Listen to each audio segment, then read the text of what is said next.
Assalamualaikum warahmatullahi wabarakatuh. Perkenalkan, nama saya Halifah Sawa dan teman saya Rohati, saya Putri Sari, saya Sibanuka Sisa. Kami akan mempresentasikan hasil PPT kami. Sifat materi dan pengukurannya. Sifat materi dan pengukurannya satu. Sifat materi adalah segala sesuatu yang mempunyai massa dan menempati ruang. Sifat basis, tidak mengubah zat penyusun. Contoh, massa, volume, panjang, suhu, wujud, warna, massa jenis, titik lebur, titik didih. B. Besaran turunan. Besaran turunan yaitu besaran yang diturunkan dari besaran pokok, diantaranya sebagai berikut. 1. Luas adalah hasil perkalian panjang dan lebar dengan satuan meter persegi. Luas meter persegi sama dengan panjang M kali lebar M. Luas merupakan besaran turunan dari besaran pokok panjang. 2.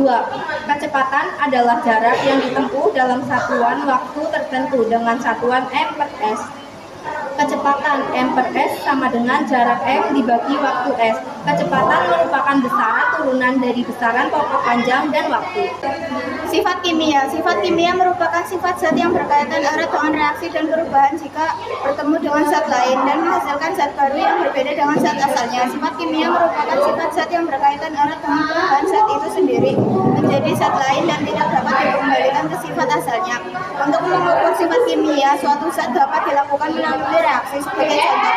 Jika gas hidrogen dan oksigen bereaksi akan dihasilkan air. Jadi perbedaan dengan sifat pembentukannya, sifat kimia dan sifat fisis dapat dibedakan dengan contoh berikut.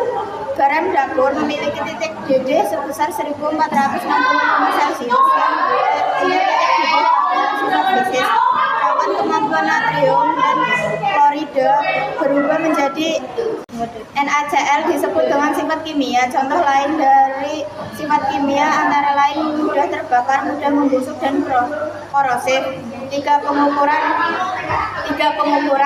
Suatu kegiatan membandingkan besaran yang diukur dengan besaran sejenis yang dilakukan sebagai satuan merupakan kegiatan pengukuran. Contoh kegiatan pengukuran antara lain ketika mengukur tinggi badan, menimbang massa badan, dan mengukur waktu perjalanan. Contoh selama memiliki 10 pensil yang masing-masing memiliki massa 15 gram dan panjang 20 cm. Perbedaan nilai hasil pengukuran seringkali dijumpai. Hal ini merupakan sesuatu yang wajar karena keterbatasan alat ukur dan penggunanya. Oleh karena itu, nilai toleransi pengukuran penting dalam penyajian data. 1. Ketidakpastian pengukuran tunggal. Pengukuran tunggal merupakan pengukuran yang hanya dilakukan sekali. Ketidakpastian pengukuran berulang. Dalam penelitian laboratorium, ada kalanya pengambilan data dilakukan sekali, tetapi berulang-ulang untuk menghasilkan data terbaru.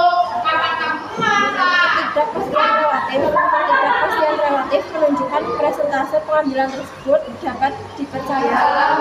Semakin kecil angka ketidakpastian relatifnya, maka pengambilan data akan semakin valid.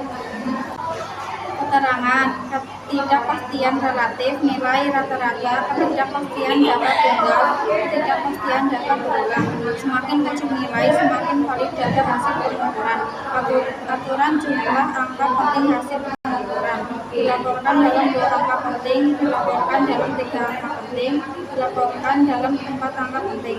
B. Alat ukur. Alat ukur sama dengan alat penting untuk menunjang aktivitas pengukuran. Digunakan untuk mengukur panjang waktu, suhu, massa, dan besaran lain.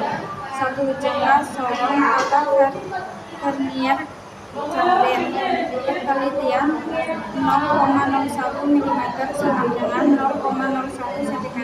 Fungsi pengukuran diameter luar sama dengan rahang luar. Pengukuran diameter dalam sama dengan rahang dalam. Pengukuran dalaman atau tangkai ukur kedalaman. Bagian-bagian utama.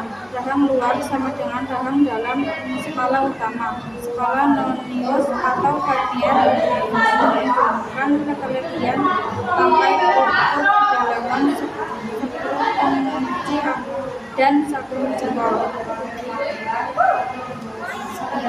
Sekian presentasi dari kami. Selebihnya mohon maaf. Wassalamualaikum warahmatullahi wabarakatuh.